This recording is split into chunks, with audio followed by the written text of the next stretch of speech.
Right, first of all, a warm welcome to Barrie Masters, the vocalist and the only consistent member of the garage rock band Eddie and the Hot Rods, who first started in spring '75, Canvey Island. Yeah, that's right. You've just recently commenced your grand finale tour. Yes, yeah. Which is aptly entitled Done Everything We Want to Do. Yeah. Have you? Well, yeah, I think we have. We come from a small town, right south end, Rochford, and there was nothing to do. That's why we started the band in the first place. Yeah. For something to do. And we've been lucky in a sense because we've not been like amazing on the top, but not been on the bottom. We've been fluctuating throughout the years. Mm-hmm. And we have been lucky. We've tasted a bit of the good life, and the thing is, after I don't know how many years it is now, 43, 40, something like that. Long time. 40 plus, we'll say. Yeah, right. You think, well, it's time to knock on it. One, I'm finding it a bit too tiring now. You know, when you're constantly touring. We always used to tour ridiculous, you know, like 250 gigs plus a year. Yeah, God. So you never get home a lot. No. And I'm finding I can't do nothing like that this time now. No, you know, so then I thought, well, you know, it's either going to keep, you know, ticking away and then, eventually fade out, or we're just going to go and pick a date. Mm-hmm. So we picked, right, we're going to do, right, this is the final year of touring. Right. And it runs out in April next year, or March, April, when we do Islington, yeah. Because your backing band, really, they have their own sort of... they do their own stuff, don't they? Because they've played at Skegness, I believe, a couple of times when we've been there, and because I've like watched them, and my friends said like, that's the support band of Eddie and the Hot. That's the Eddie and the Hot Rods band, isn't it? And hey, they're good. Them, I said, well, you know, they're good when they're with Eddie and the Hot Rods, so why shouldn't they be good as their own sort of thing? And and what it was. When I announced it was, you know, I'm going to knock it on the head. Couldn't ask them to do it. And Dips to write some great songs, right? So the three of them got together and they found a name, you know, Ian Michael Dean, that's his name, his real name. Yeah. And it's an anagram of Headline Maniac. He found that's right, the Headline Maniacs, yeah. So they started out and I thought it was great. So obviously I want to try and give them a little toe hold up before I go. Yeah. They're a great bunch of guys. They've been with me now for, God knows, so I must be like 20 years. God. Right. They've all been with me at least 15. Yeah, yeah. And I'm really lucky to have such a good band behind me. Simon, the drummer, is the nephew of the original drummer, Steve Nicol. Yeah, Steve Nicol, yeah. And as I say, they've always played together, the guys. So it's great that they're going to carry on and keep the thing going. Yeah, that's fantastic. Yeah. I noticed that you played Monte last week, and being a punk myself since '77, it sprang a bell, you know. And I remember reading in Zigzag and all sounds and stuff like that in the day. The Monte Punk Festival, it was sort of like in the doctrine of punk, you know. The Clash were on, the Damned were on, and there was all these antics. Everyone was on, yeah. Could you give us a couple of little things that you can remember from those days, or...? Yeah, we got drunk a lot. Yeah. No. It was a bit chaotic. It was the first ever big festival that they're playing in the punk genre. Mm-hmm. And there was a few mistakes, you know, by the management people sitting there and there. But all in all, it went down really well. I mean, I remember hearing something about Captain Sensible coming on stage and letting stink bombs off when the Clash were on stage. And there was a lot of that. Yeah, I mean, there was a great bit. When the festival, like all festivals, run late. Yeah. And Paul Weller's dad, right, from used the to be the manager, didn't he? Yeah, that's and he's come running in. Well, Jake Riviere ended up taking over the festival and getting it running. Yeah. And he's gone in and he said, listen, my boys are supposed to be on at 11:30. He says, at the moment, you've got it down as 1 o'clock. And you went, yeah, that's right, down at 1 o'clock. He says, I'm telling you, it's 11:30 or my boys don't play. He went, all right, that's you gone. Right, now, what we do? And just carried on. So there was a lot of that because as that ran over, you know, and we had to finish because of the cops and stuff. Yeah. At a certain time. But I don't think Jam played, did they? No. Because of that. Yeah. Anyway, but he ran a very strict regime with the Jam, didn't he? He sort of had all their outfits all ironed and pressed on the coat hangers. Every band was in this one hotel downstairs, happened to be the night before the festival started, and they're sitting right in the middle, and Paul's dad come in. He said, "You three, come on up to bed." He said, "You've got a show tomorrow." Of course, you can imagine everyone went and burst out laughing, you know. But come on, lads, get yourselves to bed. You've got a game to play tomorrow. Yeah, but and it was really weird. Yeah, we played actually right behind the ballroom. Right. That's last Saturday. Yeah. Stayed in the same hotel we stayed when we played there 43 years ago.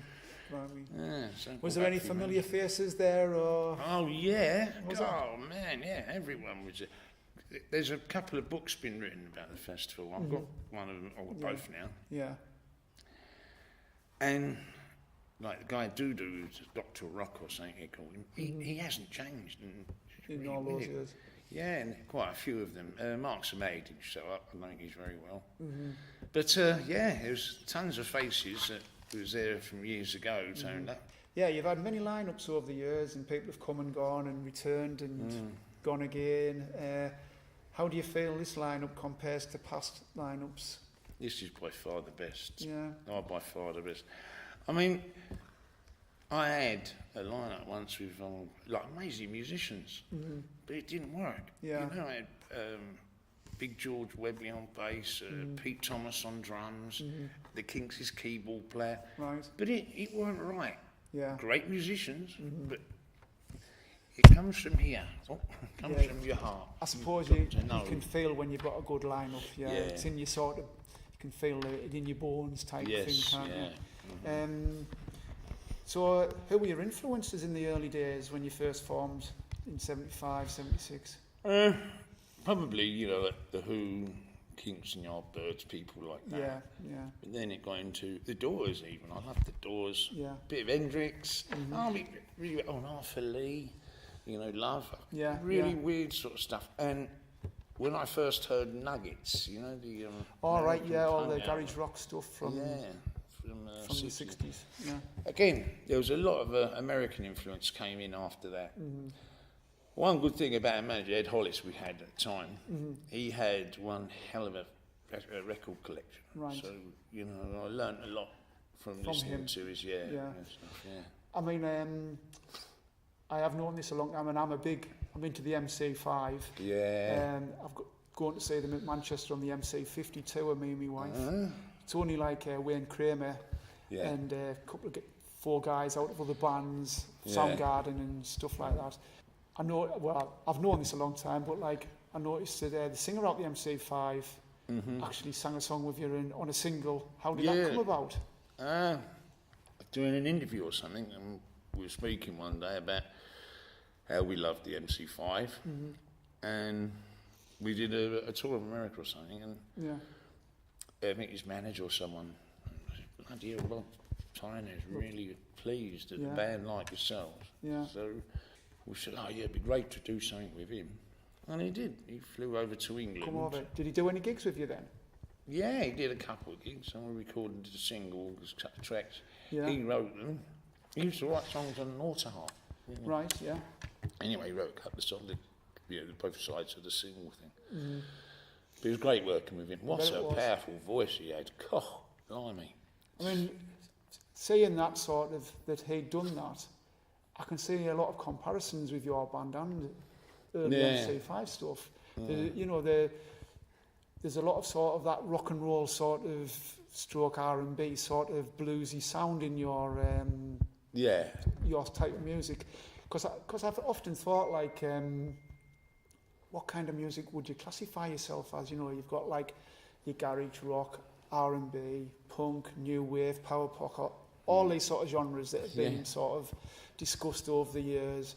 I mean, there's punk and there's punk. I mean, I wouldn't classify you as a punk band, and I don't think you would you? No.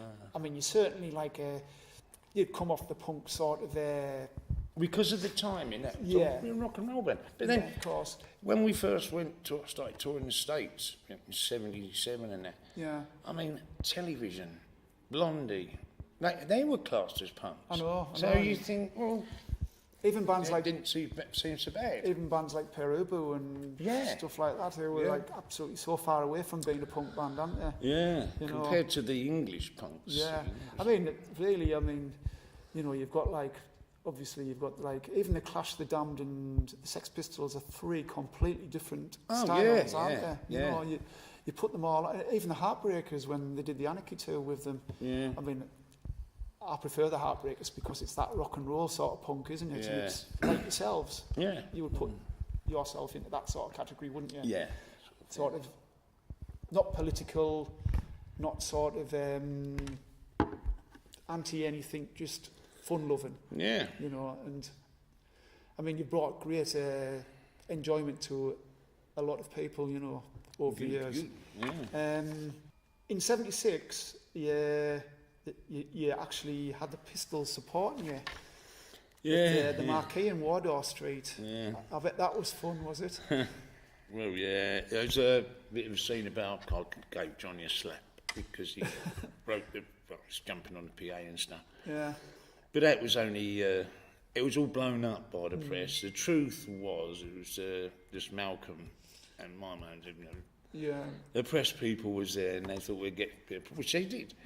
And they didn't tell us about it, though. No. So we were just playing along. I mean, Malcolm just courted controversy wherever he went, didn't he? He thought like the best sort of way to promote your band was to make it controversial. Well, yeah, and any news is good news. Of course, yeah. So, and did you feel they were sort of looking for a break, really? Mm-hmm. And you were sort of like, you know, you'd done all the sort of pub rock sort of circuit round the south of England and round the pubs in London.